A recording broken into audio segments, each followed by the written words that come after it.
Jumpa lagi dengan saya, Mr. Sorchan, di dalam channel Mentoring Self Improvement atau pengembangan diri. Saat ini konteks besar kita adalah bagaimana kita menggali potensi kepemimpinan atau mempelajari tentang konsep kepemimpinan yang benar. Kita pada saat ini belajar tentang apa tujuan tertinggi dari kepemimpinan. Pertama dan utama, inti kepemimpinan adalah menambahkan nilai pada diri orang lain. Jika kita ingin menjadi pribadi yang sukses di dalam kepemimpinan, atau kita ingin menjadi pemimpin yang berhasil, jadikanlah orang lain lebih baik. Bantulah mereka menyingkirkan batasan yang membebani diri mereka, dan doronglah orang lain untuk mencapai potensi. Bagaimana kita melakukannya? Dengan cara seperti ini. Menyimak kisah mereka dan bertanya.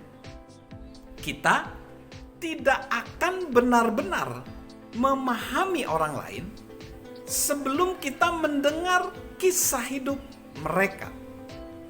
Begitu kita tahu kisah hidup mereka, kita mulai memahami riwayat mereka, luka-luka mereka, harapan mereka, dan cita-cita terdalam mereka. Kita memahami mereka. Jika kita menyimak dan mengingat hal-hal penting bagi mereka, kita menyatakan perhatian kita dan keinginan kita untuk menambahkan nilai. Lalu yang selanjutnya, untuk menambahkan nilai kita perlu memprioritaskan agendanya mereka. Terlalu banyak para pemimpin mengira bahwa kepemimpinan adalah tentang mereka. Jadi, pemimpin berfokus pada kebutuhan dan keinginan orang-orang yang bukan pada kepentingan orang-orang, tapi kepentingan dirinya sendiri. Selama masih dalam kekuasaan pemimpin yang baik, mari kita memprioritaskan harapan-harapan dan impian orang lain. Kalau kita seperti itu, kita memprioritaskan kepentingan orang lain, maka visi perusahaan, visi komunitas kita akan selaras dan orang-orang akan menang. Lalu yang ketiga, meyakini mereka. Jika kita ingin menolong orang lain, percayalah pada mereka. Orang cenderung akan berprestasi lebih baik saat mereka percaya diri. Karena itulah sungguh indah saat seorang pemimpin dipercaya.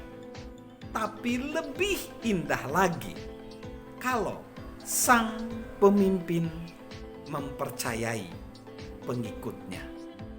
Untuk meningkatkan kepercayaan diri seseorang, tunjukkan keyakinan kita kepada mereka. Umumnya, orang akan berusaha mencapai level harapan mereka dengan melihat nilai semua orang dan memberitahu bahwa kita menghargai mereka, itu akan menolong mereka. Perusahaan, komunitas, company akan maju, dan juga kepemimpinan kita akan lebih maju. Lalu yang selanjutnya, kita perlu membahas cara mewujudkan visi mereka dan menyusun rencana yang sesuai.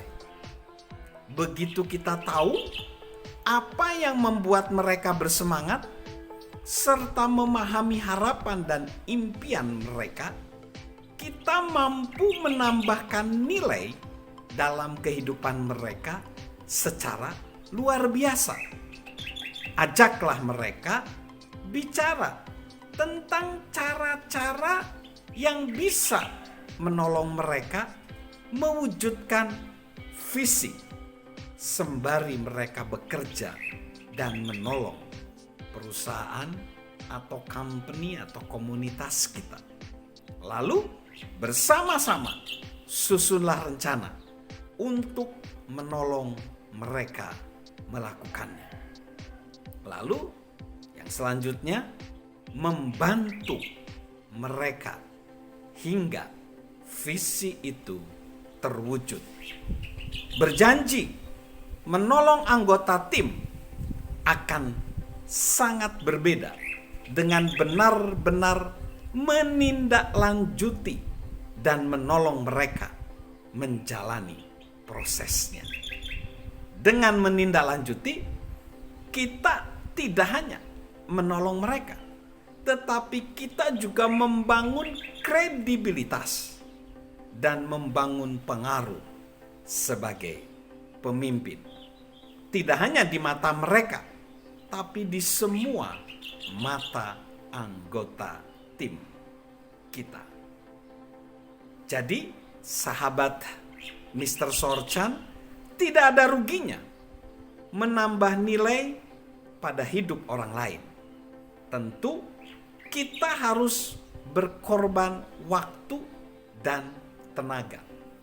Tetapi saat kita menambahkan nilai pada diri orang lain, kita menolong dan membuat mereka merasa lebih bernilai.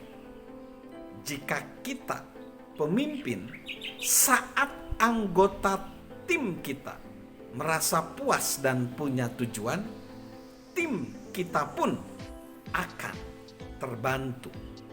Ketika tim kita makin efektif, perusahaan, company, komunitas yang kita pimpin juga akan terbantu dan menjadi lebih baik.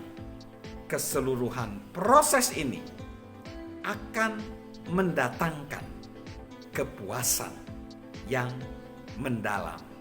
Salam untuk menggali potensi kepemimpinan di dalam jiwa kita. Dan tentunya salam sehat selalu dari saya, Mr. Sorchan.